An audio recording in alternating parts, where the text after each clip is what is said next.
Ah ouais.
Apareció.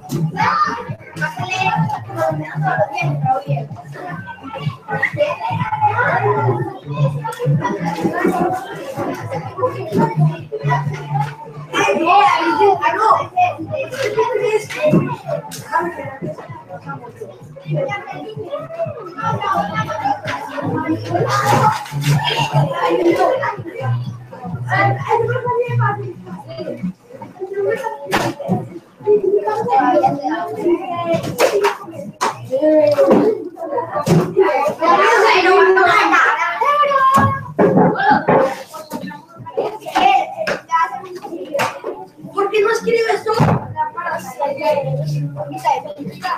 Hágale pues, ¿de cuántos? Tres cartas.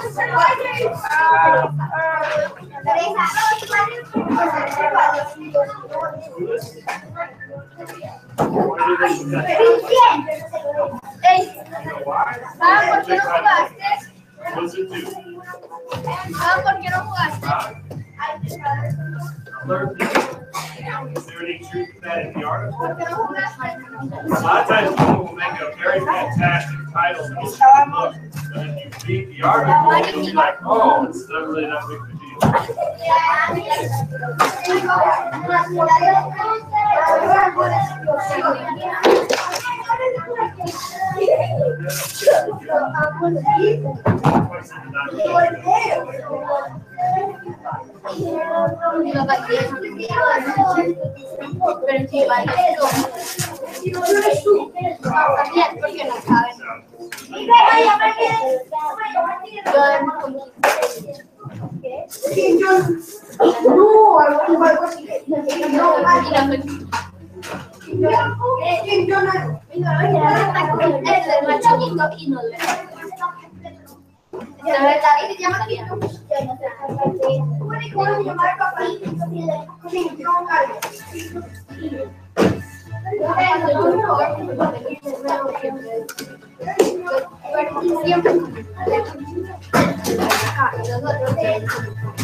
Sí, yo sé. Gabriel, yo voy a traer fiesta. Pero hoy, ay, es muy más fácil de hacer.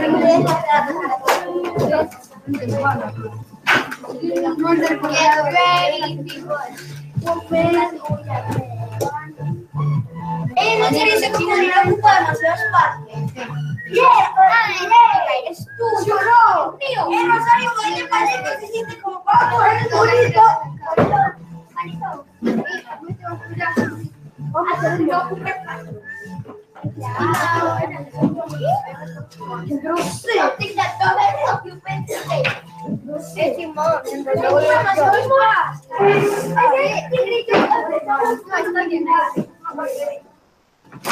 Dale, Lisa. Miguel.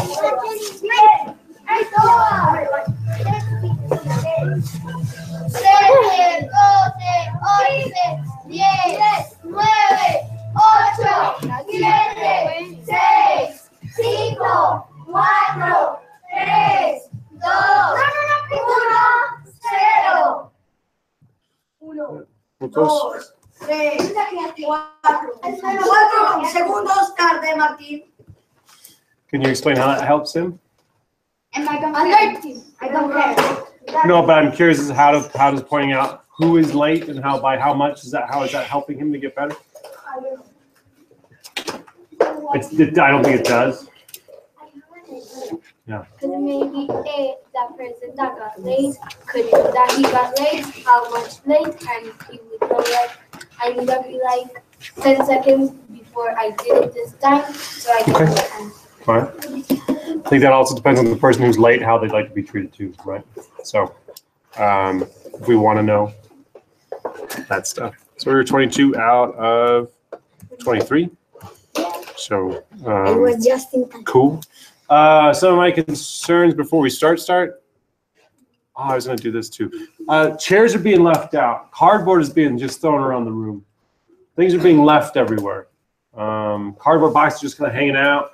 The little desks are kind of being hanging out. So we're not leaving the room ready. Okay, as a team. If you take a look over at the paper over there, the scratch paper, that is horrifying what we did. So as a class, we just went through, you took the scratch paper and you didn't, here, some of you just can't even focus because of the stuff, so that's boring. If you look over at the scratch paper, just this big mound of scratch paper now. So that's how we decided to leave it. But that's how we've been trained to leave stuff. Or we just leave a big pile and I guess expect other people to clean it up for us, maybe. So that's something to think about. Okay, so that being said, I was going to introduce you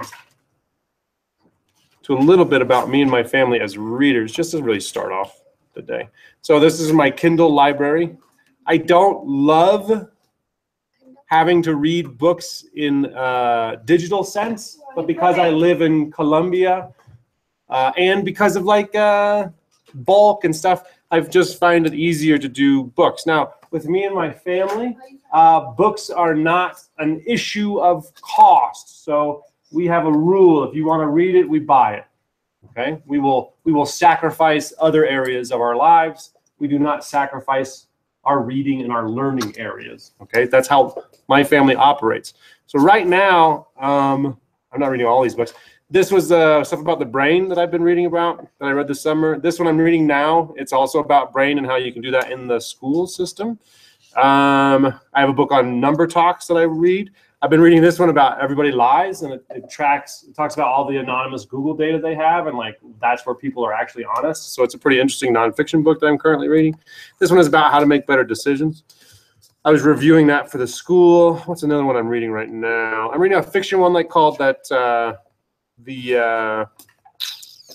My stepdaughter. My stepdaughter gets into, she's a senior in high school, so she got really obsessed with life in Africa, and so she started buying books and reading them about like fictional stories about Africa, so she get to learn more about the history and stuff. So she really likes my fiction. So this one, Work Rules, is about Google and how they have their employees and their some of the things that they do at their job to make their job environment exciting, and one of the better ones. So we have a bunch of books. I'm probably currently reading about 4 or 5, and that's kind of me as a reader right now. I go back and forth between, I have a fiction one I'm reading for fun, a nonfiction one for fun, and depending on what my mood is in the evening, I read one of those. I also always am reading a book to learn more about education in some way. And sometimes I have 2 or 3 of those going at a time, depending on what I want to learn about at the time. So I'll jump back and forth between books. I would recommend to you, however, where you are in your reading life, is that you focus on one book at a time. Okay. Those books cost money. Yeah, of course. But like I said, we sacrifice other things. We don't sacrifice books and we don't sacrifice learning. So that's kind of my family and my reading life. So I just wanted to introduce that to you. All right. So this is, talk to me during the transition. Session 8. I have a blink of an eye and a dog show. I don't know if anyone's ever seen a dog show before. But the reason I have the blink of an eye and the reason I have the dog show is this. There's some research that says people who are experts, okay, in a given field, it takes them only an instant to get the amount of data they need to make a good decision. I'm talking about experts, people who have spent their lives studying stuff. I have to make a ton of decisions every day. I'm not necessarily an expert at stuff, but when I sit down and talk to you about reading or writing, what you're doing, I have to make a decision right then based on my expertise, what it is that you need from me or what teaching you need. Okay, so that's something I can constantly work on because I don't think I'm an expert yet. I'm, trying to become one, but I'm not there yet. The judges at dog shows, especially Westminster Abbey, that's the big famous one, they're experts. There's a lot of times they look at a dog and I'm like, that looks like a great dog. And they're like, this does not fit to what our criteria is, and they do it in an instant because they've trained themselves. They can ignore all the parts that are good and really focus in on the flaw because they're trying to find the best dog of that breed, and so they have to have a lot of that knowledge. So because they're experts, they're able to do that in that blink of an eye. Your tip. So this is what we're talking about. Yesterday, I started talking about how everything matters, okay? But now sometimes if we get too much detail, if we're like too stuck on everything matters, it can weigh us down. So what we're going to be talking about is the things you need to take particular interest in and pay particular attention to is this idea about desires. Okay, what does a character want? What do they want out of life? What do they want? Okay, what are their obstacles? So what's in their way? It could be a person, a thing, it could be themselves. What is in their way? What is their obstacle? And what is their reaction to their obstacle? And if you pay attention to those three things, you're going to gain what's called insight. So insight is a fancy word for like, aha, oh, interesting. So that's insight. You're going to gain insight into a few things. The character, you may gain some insight into actually yourself, who you are as a person, what your belief system is, what you think. And maybe it'll change your mind about stuff. And finally, obviously, you get insight into the book, maybe some bigger meaning behind the book, what it's really about. Okay? About today.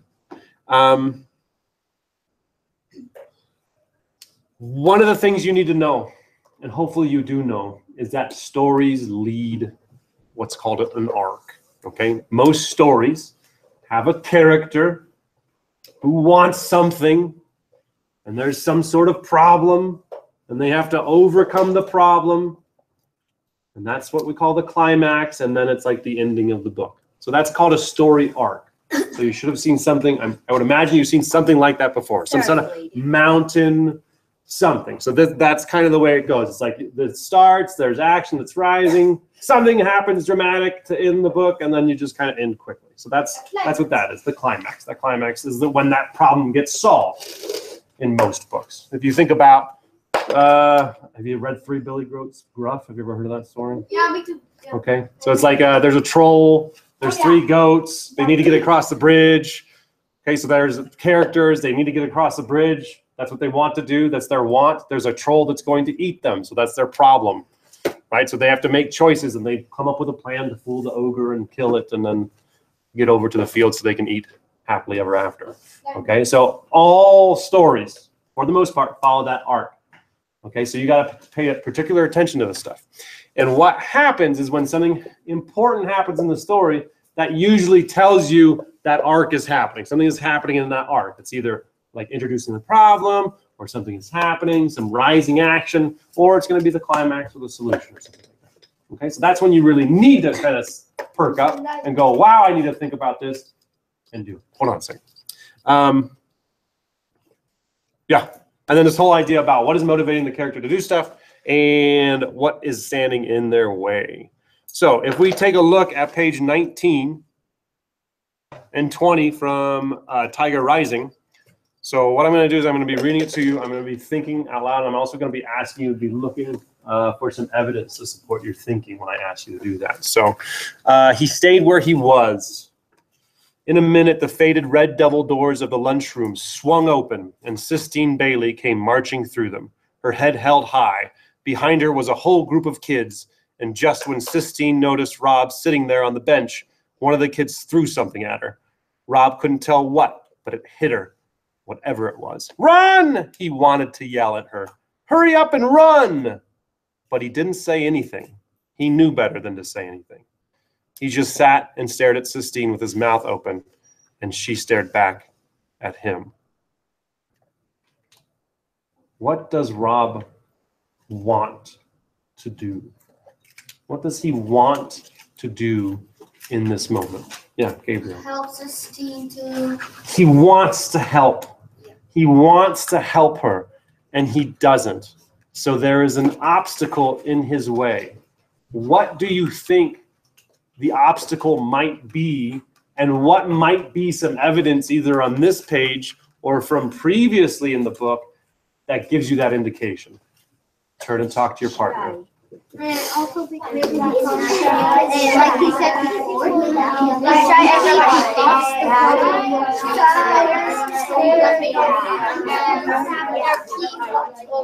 Hold up real quick. Remember, evidence comes straight from the book. When I talk about evidence, I'm not talking about your thing of evidence. What is something that the book says specifically that would help you? Okay, get back to talking. Well,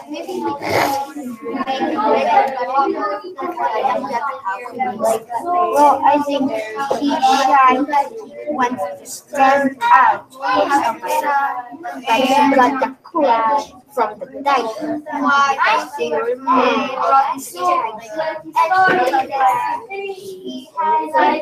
All right, 3, 2, 1, 0. I'm not sure if anybody noticed this, but here he said he knew better than to say anything. Okay, that's your evidence that he wanted to say something, but he knew better. So what you can infer from that is that he's tried before and it just didn't work. Okay, so he wants to help her, he wants to do something, but somehow he's learned from life that you shouldn't do this stuff. And so that's the obstacle he has to overcome. And does he overcome it? Yeah. Yes, he does. Right here. He says, hey, he shouted again louder. So he does overcome it. His first response to it is to go, oh, no, I'm not going to do anything. I know better than to try and help. But something else changed his response. That tiger. And I wonder what that might be. Okay. I wonder what that might be. And like I think we've talked about, it might be a collection of things. Or it might not be just this one thing. But every time you're reading and every time you're talking about your characters, one of the things that you really need to focus on, what is the story arc of your book? Okay, what's the plot? When do important things happen? And what is driving your character to do stuff? What do they want? What is their obstacle? Because see here, the obstacle is inside Rob. The obstacle is that suitcase that he had. No. Okay, it might be some outward forces too, like the three mongers, but he does have internal obstacles. Okay, and sometimes it'll be external, like that Three Billy Goats Gruff. It was the troll. That was their obstacle. Okay. So what I want you to do now is I want you to think about a book that you're reading. If you just started one, think about the book you just finished. And I want you to think about the character. What did that character want? What motivated your character? What desires did your character have? What are the obstacles that are in that character's way? Think about that for a moment, and I'm going to have you talk to your partner about that. What might be something that's motivating them? What might be something that they want? And what might be something that's in their way? Go ahead and have that conversation with your partner, please. I brought the other one. They want to just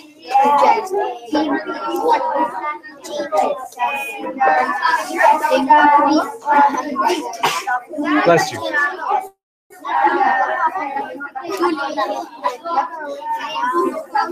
They died, and the eye fell onto the field. The guy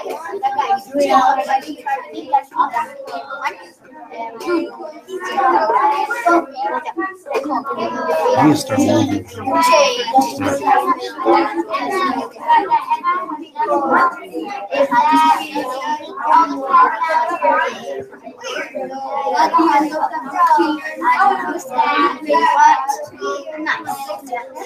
right, 3, 2, 1, and 0. Hopefully you were able to come up with some idea as to what your character wants or wanted, depending on what book you were talking about, and what those obstacles were or are that are in their way. Okay? So today and every day as you read and you think about those characters, think about your character, think about what they want, think about what's in their way. That's what's driving the plot of your book. Okay, so those are important things to know. During the workshop today, before you go talk to your partner, in life, it's good to prepare sometimes and rehearse before you say something. And so today, before you go and talk to your partner, think about what you're going to tell them. Like, spend time today going over, what are you going to say? What evidence are you going to bring? Who are you going to talk about? Okay, what are those things that are in that character's way? Really think about it and prepare yourself before you go talk, so that, you know, it can be a better conversation. And those things didn't print out when I'm thinking about it, so I'll have to figure that out. Okay, so do that. Have that in mind before you get to talk to your partner. Okay, it is now 11:36. We'll stop at 12:04. That's going to be 28 minutes, depending on how quickly you get started. Donkey shorts.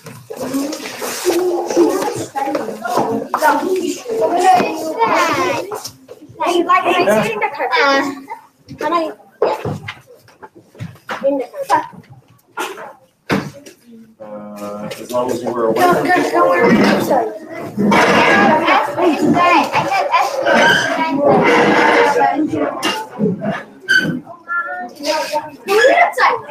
This certainly isn't the way to learn the ability to spell the word.